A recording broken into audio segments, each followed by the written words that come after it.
Академик Витомир Митевски, композиторот Живоин Глишик и ликовниот уметник Беди Ибрахим се добитници на државната награда Свети Климент Охридски за 2025 година.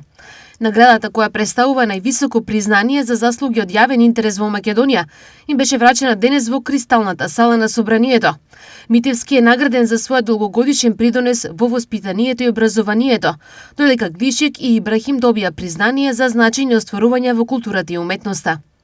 По повод празникот Свети Климент Охридски, честитки упатија и представници на државниот врв и лидерите на политичките партии.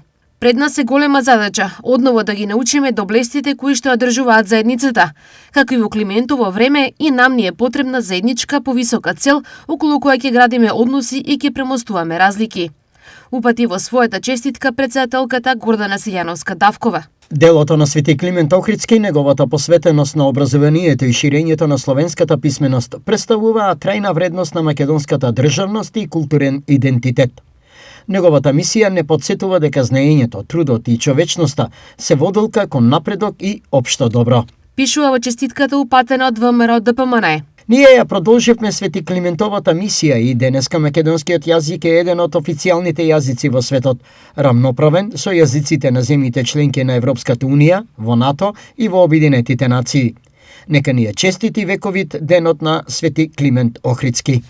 Стои во честитката на лидерот на СДСМ Венко Филипче.